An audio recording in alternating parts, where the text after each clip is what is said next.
Praise 1, 2. Sige po, settle down muna po tayo.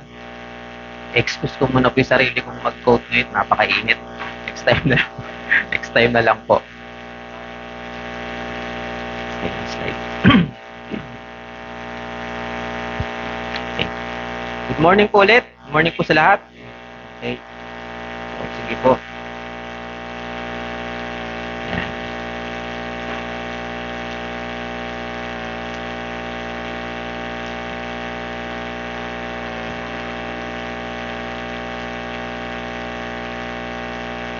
So, sige po. Yan, okay na. Good morning po at nasa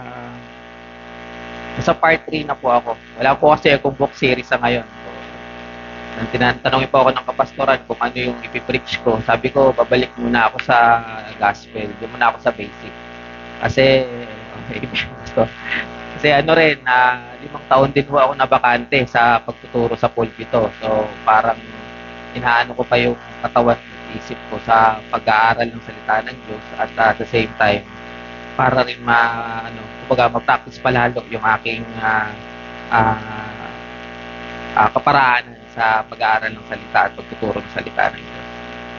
So, nasa last 2 months ago, ang napag-aralan po natin is yung The Gospel of God, Part 2, All of Grace. So, ang focus natin, pinag-aralan natin ay sa Efeso chapter 2. Doon makikita natin na ang kaligtasan pala talaga ay simula hanggang sa dulo ay biyaya talaga ng Diyos, which is grace nga, grace, unmerited. Kumbaga, hindi natin deserve.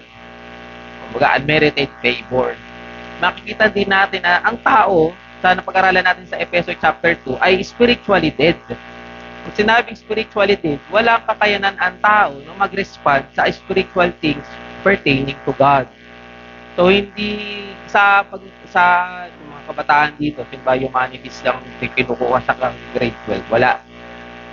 Minsan kasi, sa humanities, mga students dito, kabataan, merong philosophy kasi na ang paniniwala na ang tao oo, merong pintas ang tao, pero kailangan lang niya ay self-improvement. Pag nag-aral tayo ng konting ethics at philosophy, merong mga ganoon na nagtuturo na hindi, ang tao, merong konting diferensya lang sa kanya, kailangan lang niya ng konting gabay, which is unbiblical. Kasi ang sinasabi ng Biblia, ang tao ay patay sa kasalanan, unable to respond. Oo, nakakagawa ng mabuti, nakakapagbigay sa kapwa, pero hindi kasi iyon ang batayan kung tao ba ay righteous sa harap ng Diyos. Kaya kasi tinawag na righteous, ibig sabihin, walang bahid, matuwid. At wala kang matuwid, wala kahit isa. So, yun ang napag-aralan natin sa Efeso chapter 2, noong 2 months ago. And yung una nating napag-aralan is the Gospel of God Part 1, which is saved by faith alone. O yung doctrine ng sola fide. Na wala talaga tayong pag-asa na ang tanging pag-asa natin ay sa pananampalataya lang ng pananampalataya kay Kristo para sa ating kaligtasan. Hindi sa gawa at hindi pananampalataya plus gawa. Kasi pag gano'n ang paniniwala ng tao, gawa pa rin yun. Walang participation ng tao sa kanyang kaligtasan. Lahat ay gawa ng Diyos. Kaya lang tayo nakakapag-decide na tayo ay sumampalataya kay Kristo dahil binuksan ng Diyos yung ating mga puso at isipan. Ito rin yung tinatawag na doctrine of regeneration, which is, I hope, by the end of the year, maituro natin the doctrine of regeneration. Now today, where we go now to the part 3 of the Gospel of God. Pag-aaralan natin ngayon, although hindi rin naman natin may iwasan daanan yung iba, is the doctrine of vicarious atonement. Sa Latin, ang vicar, naririnig nyo naman po siguro yun, lalo na yung mga katulad ko no, lumaki sa pananampalatayang kinagisna natin. Pag sinabing vicar, Latin yun for representative. Doon nga sa relihiyon na kinalakhan natin, karamihan naman yata sa atin ay Roman Catholic dati. Ang Pope ay tinuturing na Vicar of Christ. Sabihin daw, representative ni Kristo, which is hindi naman po totoo. Dahil sa panahon ngayon, ang representative ni Kristo ay yung banal na Espiritu. Now, going back, the vicarious atonement, sinasabi dito na in replacement of, or in substitute, or in representation of, mayroong nagbayad ng kasalanan natin. At yun ay si Kristo. Our study will now go to 2 Corinthians chapter 5, verse 21. Ito ay yung second letter ni Paul sa Church of Corinth. Kung paano niya sinabi sa mga taga-Corinto na suportahan siya sa kanyang ministeryo, na yung kanyang paghihirap ay hindi dahil sa hindi siya totoong apostle, but rather, yung kanyang paghihirap ay dahil na kay Kristo siya.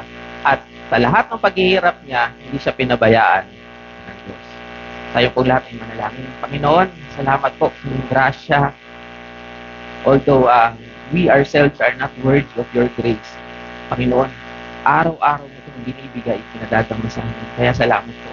Sa linggong ito, sa umagang ito, dalangin namin na buksan mo ang aming mga puso at isipan.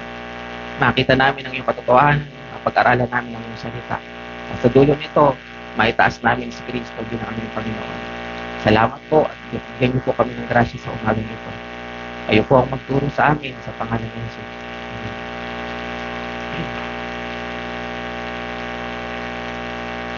The Gospel of Reconciliation, that one perfect life.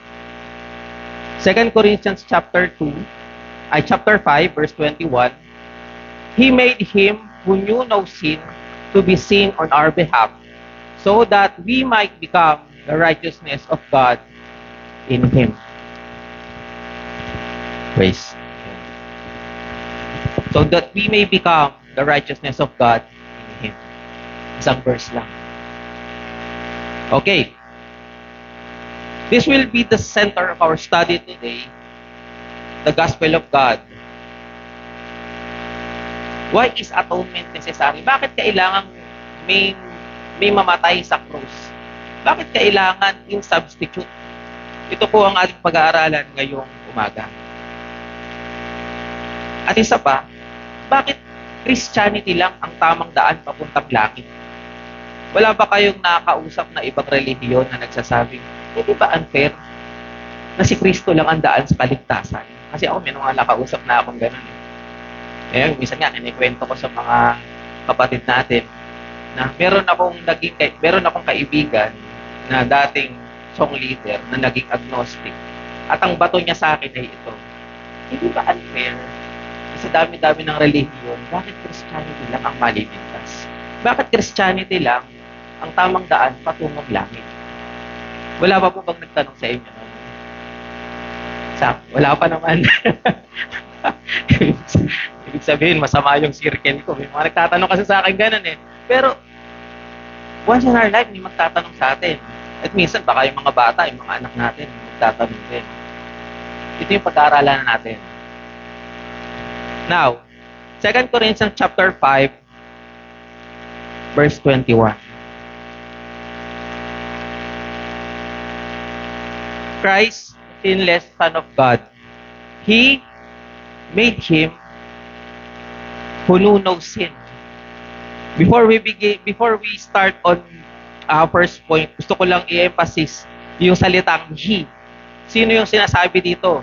He, God, made Christ who knew no sin.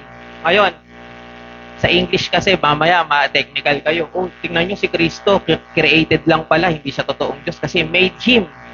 Sa Tagalog, may magandang translation sa Tagalog kung babasahin nyo. Hindi nagkasala si Kristo, ngunit itinuring siyang nagkasala. Yun pala yung made. Itinuring si Kristo na nagkasala. Now, the word He, God. God is the one who is offended. The offended one is God. Why is He offended? Bakit siya nagalit? Dahil sa ating mga kasalanan. Sabi nga sa Romans chapter 5, verse 12 to 14.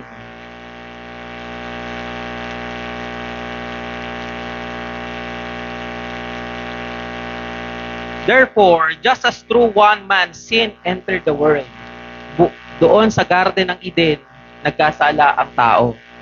Minsan magtatanong, may mga nagtanong nga minsan, hindi daw ba masyadong harsh yung penalty ng Diyos kay Adan?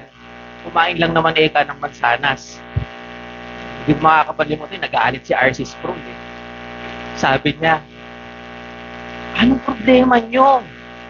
Hindi nyo ba naiisip yung ginawa ng ninuno natin sa Garden of Eden? Hindi lang yung kumain siya ng mansanas. Nagrebelde siya sa harapan ng Diyos. Kasi gusto niyang maging kapantay ng Diyos. May mga nagtatanong, di ba unfair? Kumain lang naman sa dami-dami ng bungang kahoy sa Garden ng Eden. Bakit yung pinagbabawal pa ang ginusto ng tao?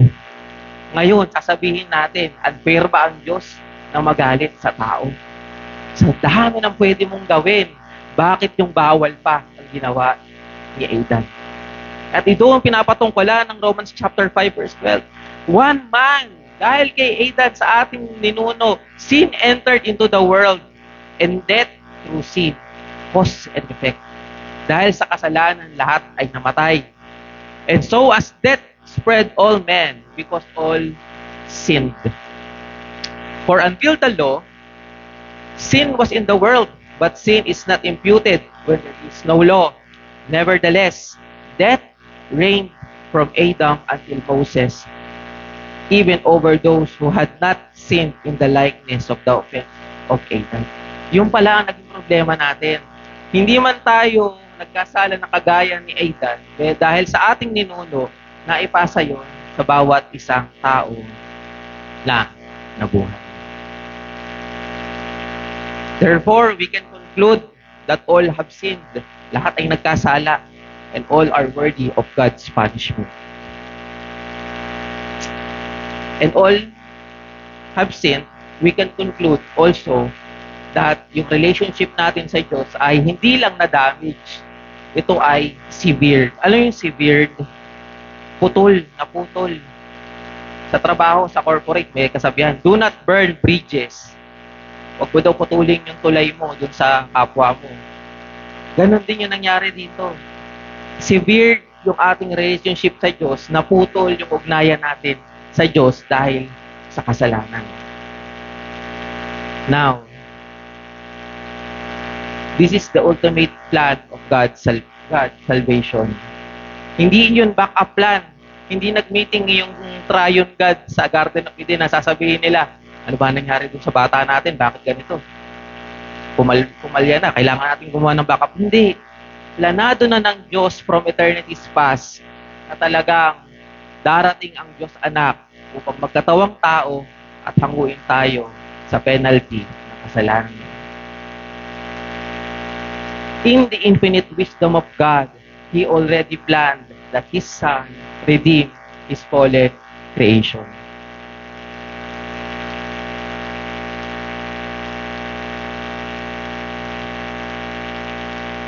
Jesus Christ, the sinless Son of God. Sa Hebrew chapter 4, verse 15, He was tempted in every way, yet without sin. Matthew chapter 4, verse 1 to 11, babalikan natin ang kwento ng Panginoon na tempted siya, tinukso siya ng dyablo, pero siya ay nagtagumpay at hindi siya nagkasala. Sabi pa sa Isaiah 53 verse 9, He had no violence, nor was there any deceit in His mouth. Hindi siya gumawa kahit sa salita, hindi siya nagkasala kahit sa isip. This verse is quoted also in 1 Peter chapter 2, verse 22. Now, we go now to our study. He made Him who knew no sin. In Greek, it means ginosko. It means experiential knowledge. Ang Panginoong Jesus ay never participated in any sin. Sa gawa, sa isip, sa salita, hindi niya ginawa yun. Dahil dyan, it has preserved His suitability as the spotless substitute. Dahil di siya nagkasala, malinis na malinis, perfect siya para maging kapalit natin.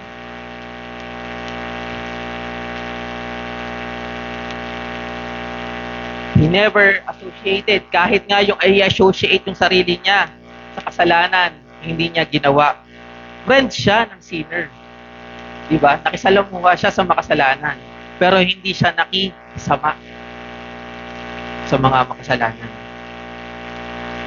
Dahil dyan, siya ay perpekto, walang bahid, making Him the best offering na mayroon tayo. Kaya nga tawag sa Kanya, the Lamb of God, walang kapintasan, without blemish. Alam nyo ba sa Middle East pala, pag pala lamb ang handa, birthday, very, very special ang lamb, ang kordero. Yung family namin ng misis ko kasi both side, mga OFW ng Middle East. Sa side niya, meron. Sa side ko, meron din. Puro mga Saudi boys. Pag pala birthday, usually special occasion, ninahanda ang lamb. Ganun siya ka-special. Ganun siya Hindi katulad sa atin, pansit lang. Hanggang pansit lang tayo. Sa kanila, pag talagang birthday mo, kordero ang bibigay sa'yo. Ibig ko sabihin, very special yung picture na sinasabi si Jesus ay Lamb of God. Kordero, napaka-special niya. Special na nga yung kordero, lalo pang naging mahalaga siya dahil wala siyang bahid dungis kahit gapatak. Kahit alikabok ng kasalanan, wala. Bakit kaya? We will now go. What is the nature of Jesus Christ? Bakit ganun? Ganun na lang siya kalinis. Jesus Christ, being sinless, tells us about His true nature. And His true nature is God. Siya ay Diyos. Diyos na nagkatawang tao. He is the Son of God. In John chapter 3, verse 16, alam nating lahat, for God so loved the world that He gave His only begotten Son. And in John chapter 1, verse 14, the only begotten of the Father. As the Son of God, He shares the divine nature of the Father. Doon nga sa 7, pinag-aaralan natin sa Book of John, lahat ng 7 I am statement, ako nga, I am statements of Jesus Christ. Diba? Huli natin pinag-aaralan kay Pastor Ray, I am sabi ng Panginoon, the resurrection and the life. Ego eimi, I am. Traces back this declaration noong sa kwento ni Moises. Tinanong niya ang Diyos, anong pangalan nyo? Pag tinanong ako ng parao, sasabihin ko, anong pangalan nyo? Sabi ng Panginoon, I am. Ibig sabihin, I existed. Divine nature, tunay na Diyos.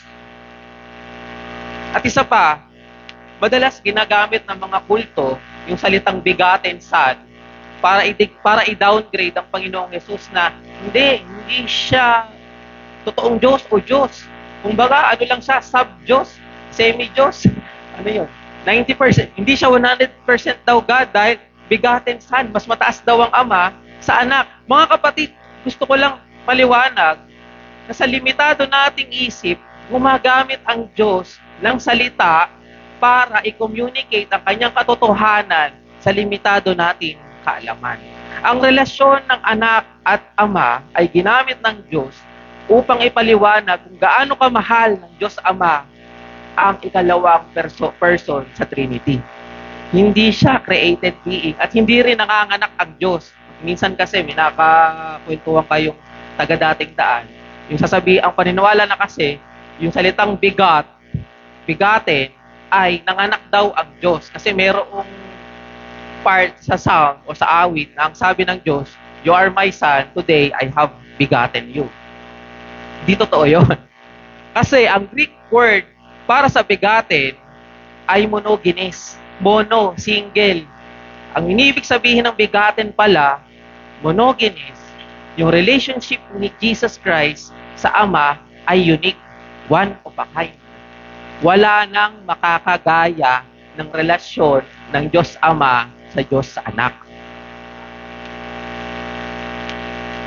He has the full love of God the Father in Him. Minamahal ng Diyos sa Ama. Kaya nga hindi totoo yung sasabihin ng mga barkada natin na lahat naman tayo anak ng Diyos. Theologically, incorrect yun. Created lang tayo ng Diyos pero hindi niya tayo anak. Isa lang ang anak ng Diyos, ang Panginoong Jesus. At yung estado ng Panginoong Jesus bilang anak doesn't mean that He is a created one. Rather, it tells us that yung relasyon niya sa Ama ay unique at walang makakagaya. Walang may karapatang kumuha nun ng relasyon niya sa Ama na kahit sino. Very unique. Kaya begotten. Begotten Son. Ngayon, tayo, nagiging anak lang tayo ng Diyos pag tayo sumampalataya kay Kristo Jesus bilang Panginoon at tagapagligtas. Iyon naman ang doctrine of adoption. Adopted tayo. Kinuha tayo ng Diyos mula sa dilim papunta sa kanyang pamilya. Kaya natatawag natin siyang Ama dahil kay Kristo. Okay?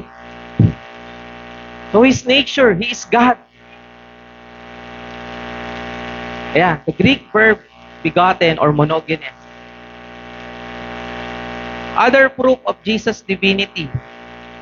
He receives worship in Matthew chapter 2 verse 11 nung bumisita sa kanya ang mga magay, nung siya ay baby pa lang, hanggang sa kanyang pagkabuhay muli, siya ay winorship ng mga disipulo sa Matthew chapter 28 verse 8 to 9. Jesus has the authority to pardon sin.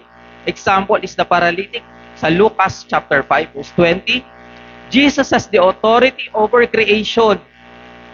Natatandaan yung pinag-aralan natin sa John chapter 8, the man was born blind from birth. Kumuha ang Panginoon ng clay o ng lupa at yun ang ipinahid sa taong bulag. Bakit niya ginawa yun? Bakit niya ginawa yun? Pwede naman niya sabihin na be healed, gumaling ka, and pwede yun. Alam niyo po ba kung bakit niya ginawa yun? Para ipakita sa mga magbabasa na siya ay may kapangyarihan over creation. Kung babalikan natin sa Genesis chapter 1, sa umpisa ng Biblia, may ginawa ang Diyos na huminga siya, kumuha siya ng lupa at hinulma niya ang tao. The same na ginawa ng Panginoong Jesus sa John chapter 8. Kaya siya kumuha ng lupa. It signifies Jesus has the authority over creation. Ganon din sa himala ng Panginoon, nung pagmabuhay namang muli si Lazarus. Tinawag niya si Lazarus na agnas na. Paano yun? Hindi naman zombie yun. Di ba? Ibig sabihin, yung internal organs ni Lazarus, binigyan ng bago. Binigyan ng bagong intestine, mata. Kasi nga, ang Panginoon has authority over creation. He is also a creator God. Now, last point.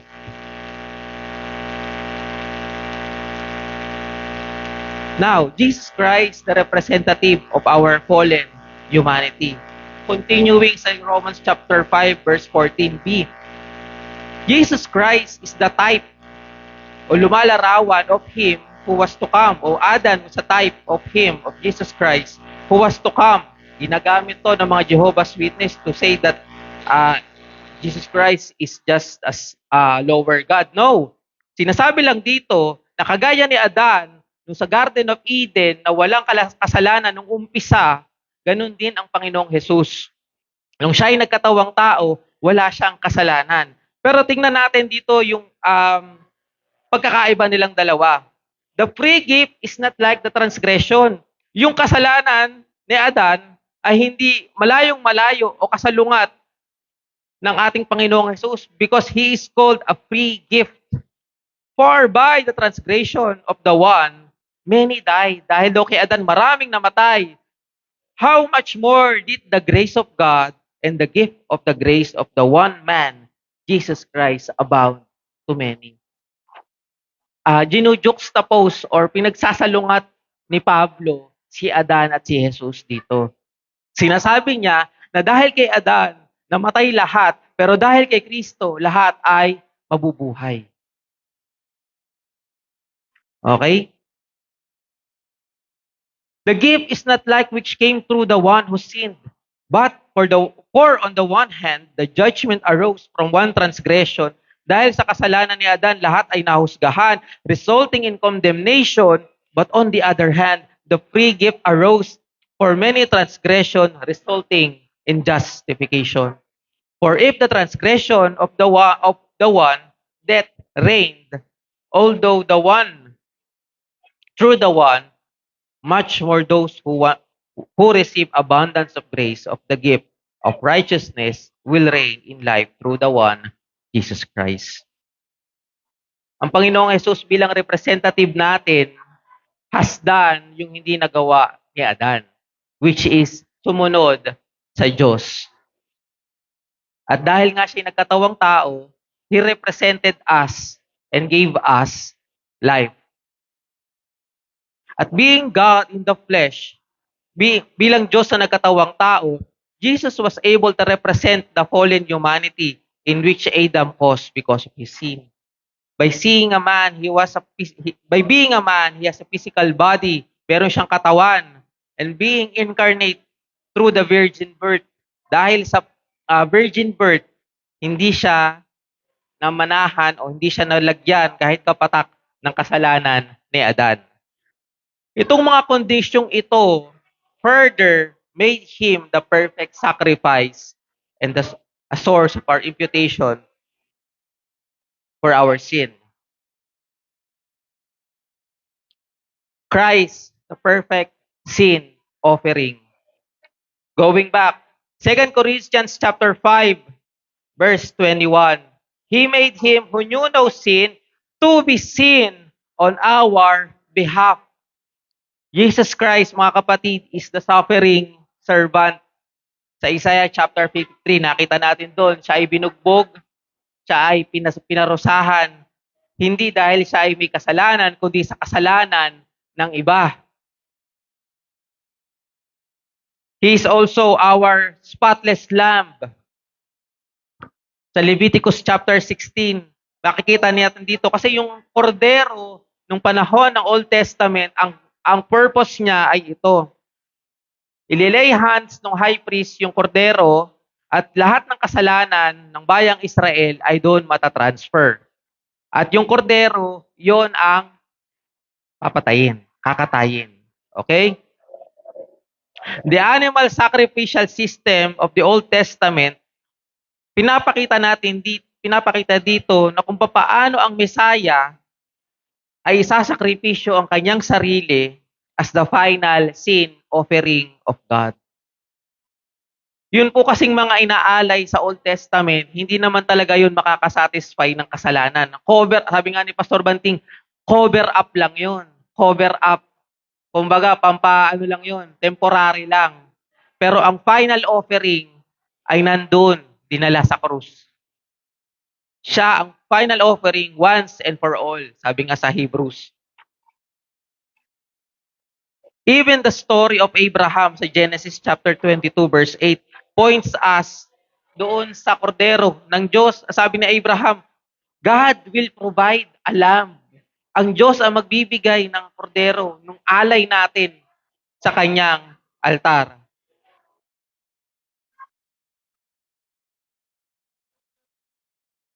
The sin bearer. Ngayon, mga kapatid, balikan po natin sa verse 21 ng 2 Corinthians chapter 5. He has made him who knew no sin to be sin on our behalf. Jesus Christ is our sin bearer. As a sin bearer, siya ang sasaluok, kukuha ng penalty ng kasalanan na dapat tayo ang sumapo o dapat tayo ang mag-suffer. As a sin bearer, he also made two things. Number one, dahil kay Kristo, ang galit ng Diyos ay napawi through the English word of propitiation. Kung naalala nyo po, nung pinag-aralan natin yung sola fide, sabi sa Romans chapter 3 verse 26, whom God displayed publicly as a propitiation in His blood through faith. This was to demonstrate His righteousness because in the forbearance of God, He passed over the sins previously committed. Sa mga pagano, sa mga sumasamba sa Diyos-Diyosan kasi, ang propitiate o pampalubag-loob, ganito, mag-aalay sila ng hayop o prutas para pawiin yung galit ng kanilang Diyos-Diyosan. Sa gospel, ganito din. Yung sin bearer, inialay, namatay sa krus para pawiin yung galit ng Diyos sa kasalanan. To propitiate. At ang Panginoong Diyos, hindi naman po siya nagagalit ng walang dahilan. Hindi siya kung naalala niyo po yung artista nung kila Enteng nung araw, Enteng Cabisote, yung laging galit, yung pag umentrada sa eksena, Enteng! Tas babatukan ni Enteng, galit ka ba? Hindi, nagpapaliwanag lang. Yung mga kaedaran ko, naalala, nangingiti sila eh. Hindi naman ganun ng Panginoong Diyos, di ba? Hindi siya nagagalit ng walang dahilan. May dahilan kaya siya nagalit. May dahilan kaya siya galit. Dahil sa kanyang kabanalan, gagalit siya sa kasalanan. At ang ginawa ng Panginoong Yesus nung namatay siya sa krus, ay napawi yung galit na yon to propitiate. Ano pa? Meron pang isa, expiation. Hindi lang napawi ang galit ng Diyos, natanggal din yung guilt sa ating mga puso. Kung naalala nyo yung storya ni Judas Iscariote sa Biblia, nagsisi siya dahil napagtaksilan niya ang Panginoon. Ang problema, walang nagtanggal ng kanyang guilt. Kaya yung pagsisisi niya, pakamatay na lang siya. Hindi siya lumapit sa Diyos eh. At ito ang isa sa nagawa ng pagkamatay ng ating Panginoon. Expiation o nawala yung guilt ng ating kasalanan. Lahat naman tayo nakagawa na ng mali sa kapwa natin. Di ba ang hirap lumapit? Hindi mo alam kung paano umpisahan. Nakagawa ka ng mali. Hindi mo alam kung paano ka lalapit, kung paano mo gagawin. Ganon din ang ginawa ng Panginoon sa atin. Tinanggal niya yung guilt na yon para tayo ay makalapit sa Kanya. Expiation. Satisfaction. Satisfy the wrath of God. Fully paid yung utang natin. Fully paying the debt which our sins have committed. May mga critics nga nagsasabi, totoo ba yan? Bakit sa Old Testament? Meron sa Old Testament. Merong picture ang Diyos ng justification ng tao. Si Prophet Isaiah, nung makita niya ang kabanalan ng Diyos, ang sabi niya, woe is to me, kawawa ako. Si Isaiah na yun, ha? Kawawa ako dahil marumi ako, ang ginawa ng anghel, ang ginawa ng Diyos sa kanya. Kumuha ng apoy doon sa altar, nilagay sa kanyang bibig. Sabi, napatawad ka na. Your guilt has been removed. Expiation yun, mga kapatid. Na-justify ka ng Panginoong Diyos. Ano pa? As sin bearer, He is our replacement. He is condemned for our sake. Di ba? He made Him who knew no sin to be sin on our behalf. On our behalf. Sa atin, kapalit natin. To be sin means that the very essence of sin ay binuhos kay Kristo. Hindi siya, ang sabi sa English, He made Him who knew no sin to be sin, na maging kasalanan. Hindi siya nagkasala sa katawan, pero itinuring siya na nagkasala. Kaya nga ang prayer ng Panginoong Yesus, di ba? Father, remove this cup. Alam ko si Paul Washer, tinatanong niyo daw yung mga bata sa children's church, what is in the cup? Sabi niya, ano yung nasa kopa? What is in the cup? Nang sinasabi ng Panginoon. Ang sabi daw ng bata, the wrath of God. Alam ng bata na yung galit ng Diyos nandoon, fully consumed, ibubuhos lahat doon sa krus. Pero bakit ang krus? Why the cross? Bakit sa krus? One of the best reference we can draw is in Deuteronomy chapter 21, verse 22 to 23. Sabi dito sa law, if a man has committed a sin worthy of death, he is put to death, and you hang him on a tree. Ibitin daw sa puno. Yun daw taong nagkasala. His corpse, yung daw bangkay, shall not hang all night on the tree, but you shall surely bury him on the same day, for he who is hanged is a curse to God. Yun daw nakabitin ay sinumpa ng Diyos. At binalikan to sa sulat ni Pablo, Galatians chapter 3 verse 13, Christ redeemed us from the curse of the law, having become yung pala, to be seen on our behalf. Hindi lang siya tinuring na nagkasala, tinuring din siyang sinumpa. To be seen on our behalf from the curse of the law, having become a curse for us, for it is written, curse is everyone who hanged on a tree. Sumpain daw yung taong nakabitin sa puno. Ang Panginoong Jesus yun. At bakit ang krus? Dahil sinabi nga sa Old Testament, susumpain ang sino mang nakabitin sa puno. At dapat tayo yon. Dahil tayo po ay nagkasala. Sa istorya ng Biblia, may dalawang tao na bukod sa Panginoong Jesus ay nabitin sa puno.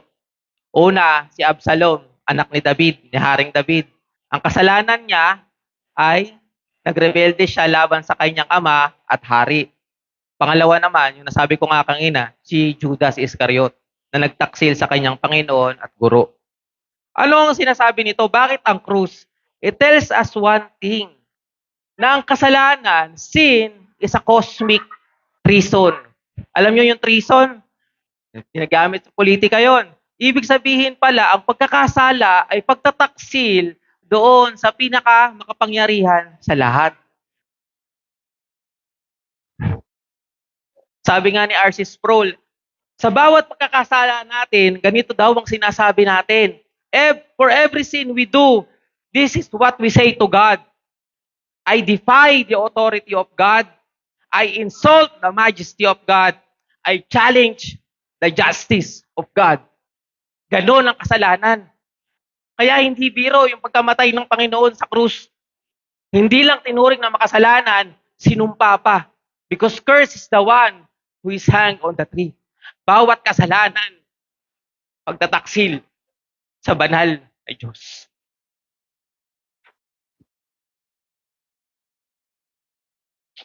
For the wrath of God is revealed sa Romans chapter 1. From heaven against all ungodliness and unrighteousness of men who suppress the truth in unrighteousness. Pero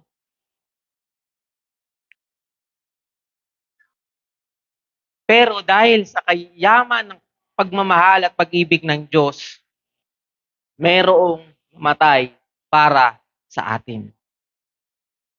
Jesus died for these cursed people, wicked people, pinakamarumi sa marumi na kind of people. At tayo po yun. Pero dahil nga sa kabutihan niya, for while we were still helpless at the right time, Christ died for the ungodly. Namatay daw si Kristo para sa sa mga marurumi, makasalanan. Hindi sa mga banal. Hindi sa mga relihiyoso na nagsasabi na, okay naman ako. Kadodonate ko nga lang ng 10 million sa church. Hindi. Namatay si Kristo para sa lahat ng makasalanan. Now, this is the third part. Jesus Christ, our righteousness. Yung first part ng Vicarious Atonement ay ito. In representative of us, namatay si Kristo para sa ating kasalanan. That is the imputation of the negative side. Yung kasalanan natin, siyang malinis, yung kasalanan natin, nilagay sa Kanya. This is the second part of the imputation of the Vicarious Atonement. The second part is the imputation of His righteousness. Yung pagiging matuwid ni Kristo ay kinredit sa lahat ng taong nanampalataya sa Kanya. Una, yung Kanyang kamatayan, kinredit sa ating kasalanan, fully paid, bayad. Pero hindi natatapos yun. Nalala ko nga sinabi ni Spurgeon, walang saysay kung ang yung rebelde, patatawarin lang ng hari sa kanyang kasalanan. Rebelde pa rin yun. Kailangan may magawa yung hari dun sa rebelde para mabago yung kanyang buhay. At yun ang ginawa ng hari, yung rebelde na yun, hindi na siya rebelde. Binigyan na siya ng bagong katauhan. Winelcome na siya sa pamilya ng hari. At ito rin yun, dahil sa righteousness ni Jesus Christ, tayo ay napapaging matuwid. Justification. Nalala nyo yung una nating pinag-aralan? Justification, para matandaan natin ng mas madali, justification ay ito. Just as if I have never sinned. Pinapaging matuwid na para bang ako ay hindi nagkasala. Sa umpisa, sa kasalukuyan, hanggang sa hinaharap, ang ating katuwiran ay kay Jesus Christ lamang. Nakikita ng Diyos na tayo ay matuwid dahil kinready o rin-impute sa atin, nilagay sa atin yung katuwiran ni Jesus Christ. Our reconciliation to God. Reconcile. Kaya pag sinabi mong reconciliation, nagkasundo na yung dalawang panig. Actually, hindi nga, yung reconciliation nga natin sa Diyos, wala naman tayong ginawa eh. Hindi nyo ba naiisip, yung taong nagawa, hindi nga tao, yung Diyos na nagawa natin ng kasalanan, siya pa yung umabot at nakipagbati sa atin. During our time na tayo nagre-rebelde, sumusuway sa Kanya, siya umabot sa atin. He is our reconciliation. 2 Corinthians chapter 5, verse 18. Now all these things are from God, who reconciled us to Himself through Christ and gave us the ministry of reconciliation. Kaya pala tayo nagkaroon ng kapayapaan sa puso natin because we are reconciled with God. Romans chapter 5, verse 1, sabi nga, therefore, having been justified by faith, ayan na naman, justified by faith, we have peace with God through our Lord Jesus Christ. Much more then, having now being justified by His blood, we shall be saved from the wrath of God. Mga kapatid, sabi nga, may kasabihan, pwede kang bumili ng mamahaling higaan, pero hindi ka pwedeng bumili ng magandang tulog. Ang ibig lang sabihin doon, you can have all things in life, pero kung walang peace, wala ring saysayang lahat. At mga kapatid, yun ang regalo ng Diyos sa atin. We have peace with God because of Jesus Christ. Napawi ang galit ng Diyos sa kasalanan dahil kay Jesucristo. At hindi lang napawi, pinapaging matuwid pa ng Diyos lahat ng tao na nanampalataya kay Kristo, na para bang hindi sila nagkasala mula sa simula.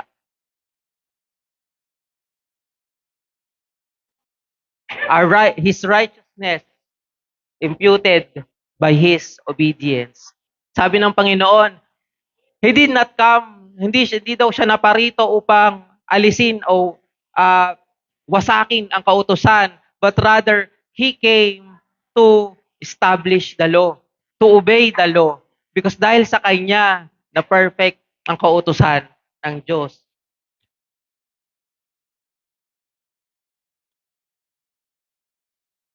At ano pa? Because of Jesus Christ, we now have this blessed hope.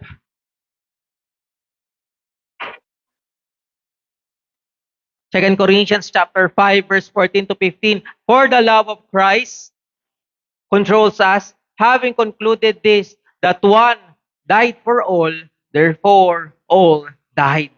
And He died for all, so that they, itong bagong purpose natin, tayo daw, might no longer live for themselves, but for Him who died and rose again on their behalf. Ang bagong purpose ng mananampalataya ay mabuhay para kay Kristo. Mabuhay para kay Kristo. Hindi ka na nabubuhay para sa sarili mo. Nabubuhay tayo para sa ating Panginoon. Ano pa? Because of the imputed righteousness ng Panginoon, we are now given a new identity. 2 Corinthians 5:17. Therefore, if anyone is in Christ, he is a new creature. The old things have passed away. Behold, new things have come. Kaya ka pala na born again. Kaya pala tayo na born again dahil kay Kristo. Na-impute o nilagay ng Panginoong Hesus yung kanyang katuwiran sa atin. Bigyan tayo ng bagong puso, bagong pagkatao. Although yung itsura natin, ganito pa rin. Pero yung kalooban natin, na bago. Okay? Now, this is my conclusion. The doctrine of vicarious atonement is one of the heartbeat of the gospel. To substitute us in behalf of, sa kapalit natin, tinuturo sa atin dito kung gaano kalawak, kung gaano kayaman ang pag-ibig ng Diyos. Kung babalikan nyo nga sa John 3:16, for God so loved the world, tinuro lang sa amin ni Pastor Banting, aorist tense daw yun, for God so loved the world. Ibig sabihin, once lang mangyayari yun, na ibinigay ng Diyos ang kanyang bugtong anak. Yung klaseng pagmamahal daw na yun, wala nang makakapantay, wala nang makakaulit, once and for all, yun na yun. Wala nang makakaulit nun. For God so loved the world and gave us its only begotten Son. Para mamatay sa krus, para sa kasalanan natin, at para tayo'y maging matuwid sa harap ng Diyos. Dahil siya, ang katwiran niya ay nilagay sa atin. The great exchange, sabi nga. At dahil dyan, dahil ang Panginoon ang ating vicar or representative, hindi lang siya sin bearer, hindi lang siya ang outing righteousness, He is also our Lord and Savior. Siya din ang ating tagapamagitan sa Ama. Okay? Kaya nga ang panawagan ni Pablo, kung babasahin nyo yung chapter 5 na to, yung dulo, ang sabi ni Pablo, through God, we're making an appeal. God was making an appeal through us. We beg you in behalf of Christ, be reconciled. Nagmamakaawa si Pablo sa mga kausap niya. Nagmamakaawa kami sa inyo. Makipag-ayos kayo sa Diyos. Ganon pa rin ang mensahe ng Biblia. Parang awa nyo na. Makipag-ayos kayo sa Diyos. Ito ang kayabangan nating mga tao eh. Minsan, ginagawa nating excuse yung maling ginagawa natin. Sasabihin natin, hay, okay lang. At least wala akong tinatapakang kapwa-tao. Gaano ka kasigurado? Wala kang tinatapakan? Paano pa kaya yung Diyos na na-offend mo sa kasalanan niya? Sa araw-araw, binubuhay niya tayo. Actually, pwede nga tayong lamunin ng lupa anytime. Pwede niyang gawin yun. Kaya sabi ko, huli kong preaching, kahit yung i-withhold, i-delay ng Diyos yung justice niya, grace yun. Grasya yun. Diba? Kaya nga panawagan ng Biblia, makipag-ayos kayo sa Diyos. Be reconciled with God. At iyon ang difference ng Christianity sa ibang relihiyon.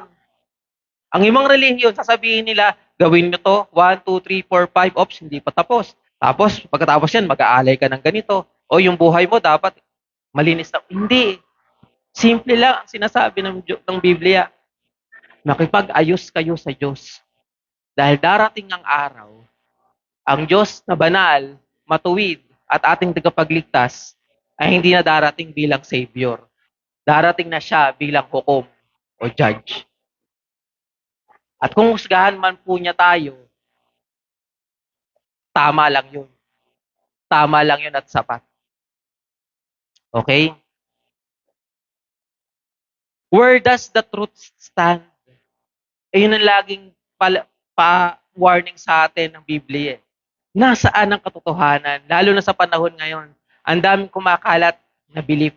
Kahit nga sa SOCMED, ang daming kumakalat. Where does the truth stand? Na okay lang ba na may belief ka? Okay lang ba na sa panlabas mabait ka?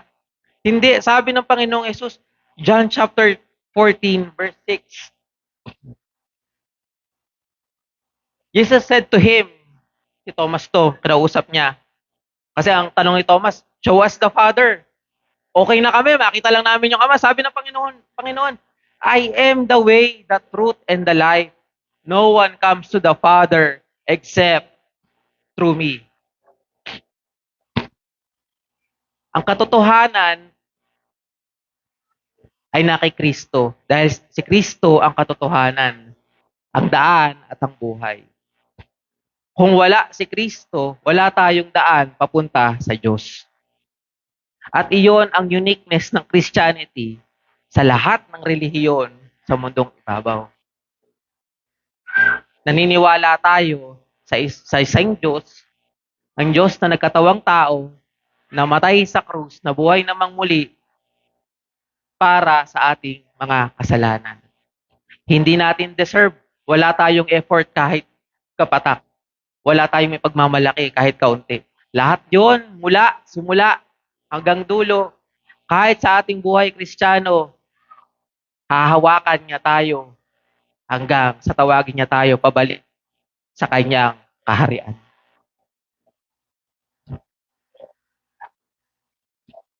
The exclusive claim of Jesus is not out of arrogance, but out of love. Because without Him, wala si Jesus, walang maliligtas.